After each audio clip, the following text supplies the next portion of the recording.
Well, hello, everyone. This is John Byrne with Poets and Quants. Welcome to Fridays with Sandy. We have here Sandy Kreisberg, the founder. Hello, everybody. Sandy here. There he is in John. Boston. And John, introduce our candidate for this handicapping session. Yeah, and in Abu Dhabi right now, we have Kareem. He's the portfolio manager of 500 startups. We'll get into that. The portfolio manager for the Middle East and North Africa. He has a 730 GMAT score, a 3.4 GPA from the American University in Cairo. He is aiming at the three big ones: Harvard, Stanford, Wharton. So what do we think? Well, there's some more information, Kareem. My understanding, as you told us in the pre-interview, was that your firm has connections with Stanford. Is that accurate?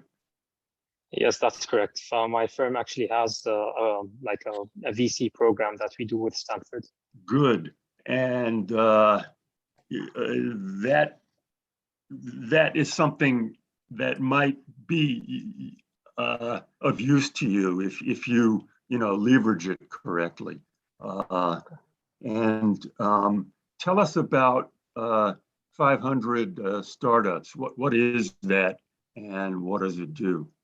Sure. 500 Startups is one of the world's most active venture capital firms and accelerators around the world.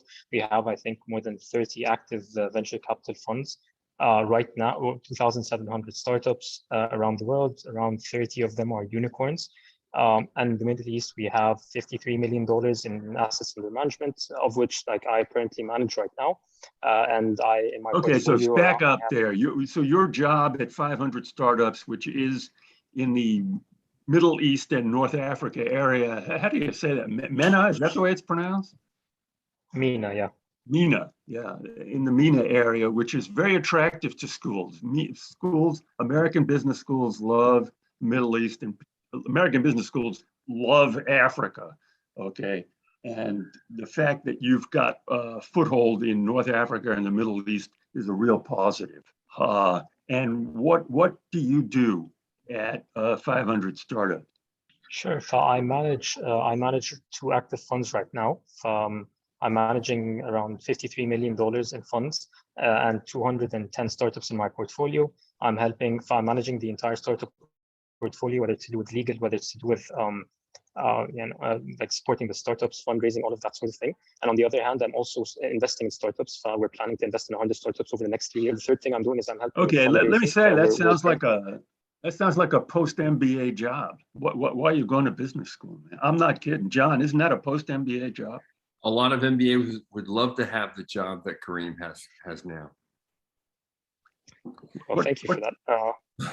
Well, what job here's a question. But his post MBA goal probably requires an MBA, and we should talk about his goal, which is to really work for a major VC firm, and we're talking like the Sequoias of the world and those kind of companies that are very, very prestigious.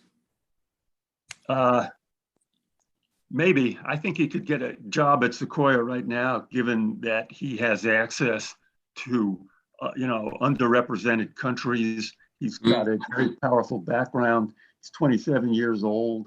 He's been in the Air Force, even though that was required military service. Firms are impressed by military service, and he's worked, and he's had a tremendous amount of, before 500 Startups, you worked for an outfit called Flat 6 Labs. That's not Flat 6 Labs, not Plastic Labs, Flat 6 Labs. What was that? Yeah, for Flat 6 Labs is one of the most active VC accelerators as well in the Middle East. Headquarters is in Egypt. Basically, it had around $75 million in assets under management when I was there. Now they grew to around 125, around 50 employees. Basically, it's exactly the same as 500 Startups, except that like it's an accelerator program just located in the Middle East. It's not international. Yeah. Okay. This is something I want to ask you. What is an accelerator program? Now that I've got you and John here, I've always wondered about that. What exactly is an accelerator program? Sure. An accelerator program is basically, usually it's between 1 month to 3 month program where we give startups access to mentors, access to people who really understand, who have launched successful startups in their past. They give them like a crash course on like everything to do with running your business, finances, raising funds, marketing. Yeah, what's in it for you? For us, because we invest in the companies, we own an equity stake in each of the companies. Them performing better ultimately gives us more returns. So the accelerated program is usually hand in hand with an investment, right? Yeah. We don't give the program to. Yeah, you're not out there just for the sake of mankind teaching company founders how to do better. Good. Yeah. Man, I'm impressed. And then you also worked for an outfit called Logic Consulting. What is that? Logic Consulting is Egypt's biggest management consulting firm. I was mainly focused on public sector consulting. I was working with the government. I was working with 3 ministries in Egypt at the time: Ministry of Trade, Ministry of Agriculture, and Ministry of Investments, on changing the export subsidies and how they're done to help promote Egyptian subsidies. Good. Basically. All right. So let me. I wrote this down. You were in the Egyptian Air Force for a year. That's mandatory service. After you got out of the Air Force, you joined Logic Consulting for 9 months. After 9 months, you joined this Flat 6 Labs, which is a venture capital accelerator firm. And that was for almost 2 years, 1 year, 11 months. Did I do the math right? Correct. And now for the past 10 months, you've been at this 500 startups, which is a very active VC firm and accelerator. I may have asked this, why do you need an MBA? Yeah, from a very practical standpoint, I'd like to work in Sequoia, A16, one of these top VC firms, as John put it, and and I'd like to work in Silicon Valley, like really learn VC from the best of the best, basically. So that's really my goal. Hey, John, do you think he could do that now? You think this guy could wiggle his way into Sequoia, given his I think he might be able to, but I also think that, boy, having that Stanford or Harvard or Wharton MBA on your resume is going to be very never helpful. Goes away, right? Yeah, it doesn't go away. Not only, you always think it's not only that first job out of school; it's the subsequent jobs and the respect and the network that degree gets you. Okay, what's your ideal first job out of business school, Kareem? Ideally, I'd like to be an associate or a principal in one of these top firms based in Silicon Valley. And so then another big thing, the geography move. Yeah. So it's an easy way to get to know America, and it's easier from a visa point of view to get a student visa. It's very easy. It's a visa's topic I don't know much about, but that would be another motivator. I could see Kareem going to Stanford, doing his internship during the summer at Sequoia, having a full-time job offer in August when he goes back for a second year, and just focusing on networking in the Valley and making those connections and coming out golden. Yeah, well, I think this is gold in and gold out. You've got an unbelievably diverse. And we didn't even mention his extras. Okay, this guy could beat us up with one finger. Okay, yeah. Well, that's not saying much about me. But. Come on, he's a jiu-jitsu champ. He had the discipline and invested the time to be highly competitive. Yeah, it's a plus. Sport.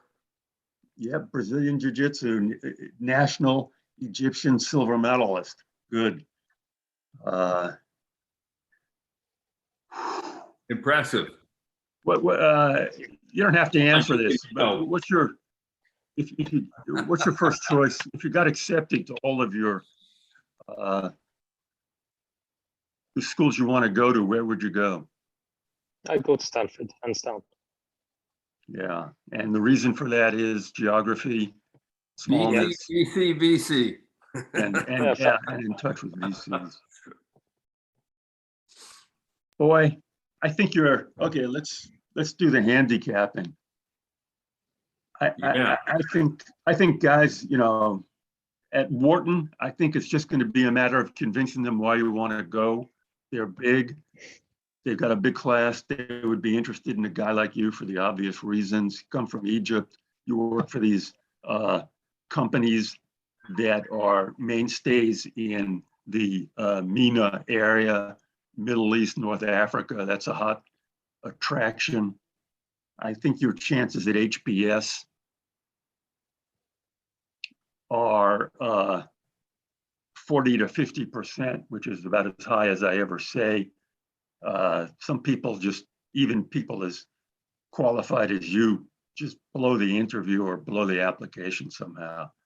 I've seen it happen. And I think your chances at Stanford are 40 to 50%, although you might have, you know, you've got a kind of special arrangement, a legitimate special arrangement with Stanford based on your company and the fact that they have a program at Stanford. So to some extent, you're not a typical applicant, but you've got a lot going for you. So the one thing we focused on early on was that GPA 3.4, which is below the average for all of these schools. Sandy, what is your suggestion as to how he positions that GPA so it doesn't get in the way of an acceptance? The first thing you do is find out what your class standing is, okay? That's like critical. Because if the grades are low and your class standing is in the top, you know, 20%, all you have to do is say, well, my GPA is low by American standards. You know, the Egyptian grading system is very curved and I'm in the top 20% of my class. That would make that thing go away, okay? If that's not the case, you do the song and dance. My GPA of 3.4 is not an indicator of my success in your business school. It took me a while to settle down. I was doing a lot of things my first 2 years. After I learned how to balance several things, my GPA went up. And since then, I've had you know, many jobs that require focus and sitting still and eating crap and spitting it back, which is what results in a great GPA, as we all know. Yeah. There you have it. All right. Well, look, we think you're going to get into at least one of these three, and your odds are good at all three of them. And we say you're 27, you go for it now. Don't hold off. You could always defer if you needed to be, if you got a great promotion and a good new assignment that you really wanted to take on. The other option here is for any reason, you know, because it's a random shoot. Great people like you are rejected all the time at these schools. So what you want to do is you apply now, you'll have a second shot to reapply with conceivably a promotion, which would even increase your odds, I would think, the second time around. Don't you think, Sandy? Yeah. Yeah, promotion is good. The second time around, what you have to show is what's new. Okay. And what'll be new is the promotion. If your chances, if somehow you don't get in the first time around, your fate the second time around is just who the new applicant pool is. That's most of your fate. So that's out of your hands. But boy, I don't think it's going to come to that. You're a very strong applicant for a lot of reasons. You're an inside candidate, and even as a regular candidate, the MENA background, the fact you're working for a globally recognized VC firm, With the connection to Stanford. Yeah, with connection. Yeah. Let us know how it goes. Okay. Good talking. Will do. All right, Thank you so much. Kareem, good luck to you, and to all of you out there, good luck on your MBA journey. This is John Byrne with Poets and Quants. You've been watching the great, wise, crystal ball reader, Sandy Kreisberg, with Fridays with Sandy.